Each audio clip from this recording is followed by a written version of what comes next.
I've known her since she came to be my nanny way back in the day. Didn't really like her at first. She was a little bit flighty and, you know, singing on these mountaintops all the time. Couldn't really figure out what she was about. Kind of weird. The hills are alive with the sound of music. Me and my dad were very, very close. We had a good relationship. Family dinners, going for walks in the park, but singing songs together is one of my favorite memories. Edelweiss, Edelweiss, bless. I didn't really notice the beginning of the relationship. I had a lot of boy troubles of my own at the time. I was having to sneak off to go see somebody because it just wasn't really being approved in my family.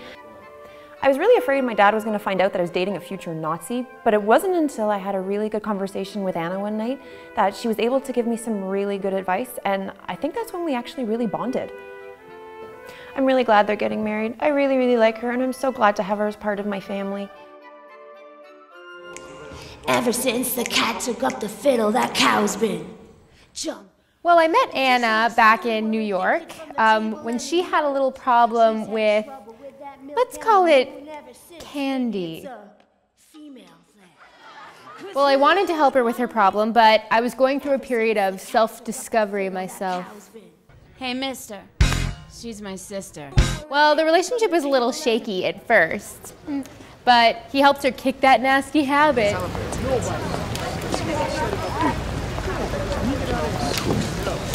Hey. Can I talk to you for a second? Lover boy. You didn't miss me, you won't miss her. And so obviously they're perfect for each other.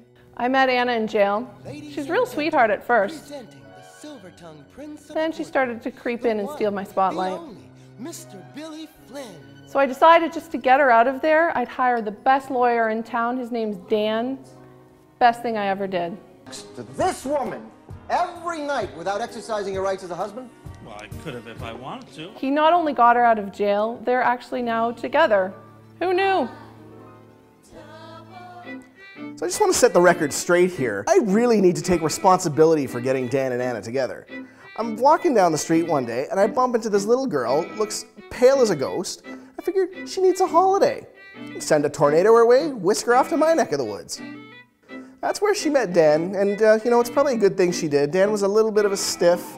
Anna really loosened him up, so it was a good thing to see. And awful sentimental. They make a pretty good couple. At first, I was worried about Dan not being able to get emotionally involved enough with the lack of heart and everything, but no, they seem to be a good pairing. So then, she wanted to go home. All I asked her to do was take care of this nosy neighbor down the way who kept buzzing over my city, writing all kinds of profanities in the sky. Her and her merry band go gallivanting around the countryside looking for a pair of shoes? Brains, heart, was it shoes? Eventually, actually, I took my own balloon home and kind of left her stranded there, but that's good. She got to spend more time with Dan, and as far as I hear, things worked out. Well, I used to work for Dan, and he was a lovely boy. Not as handsome as he is now. He had a condition with the hair, but we worked that out, and that was good. And Anna came round, and she was a little cold at first. Since I am an expert in love and these sorts of things, I did say to him what he should do is to get in good with her father. Poor sod didn't know what he was doing. Kidnapped the man, put him in jail, made the man catch his death of cold. But somehow, he managed to win her over on his own.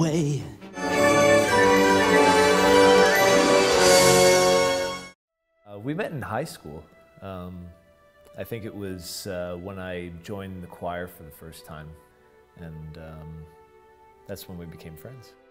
And yeah, we were just friends throughout then, and then Anna went to university. We got back in touch when I was doing Beauty and the Beast. So. I Facebooked him and said, "Are you doing Beauty and the Beast? Because I am." And then we got all excited. Anna was going to be playing in the show, in the orchestra.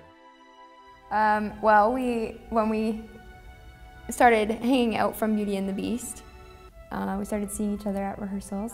Well, I was living in St. Catharines at the time. Right. Yeah. and you were still in Markham. I started coming in the evenings and we would go play squash or go for dinner. You go to movies and stuff. Yeah, and then eventually we went to see 12 Angry Men for our first date, which is extremely appropriate. And we went downtown and had dinner and went to see 12 Angry Men. The rest is history.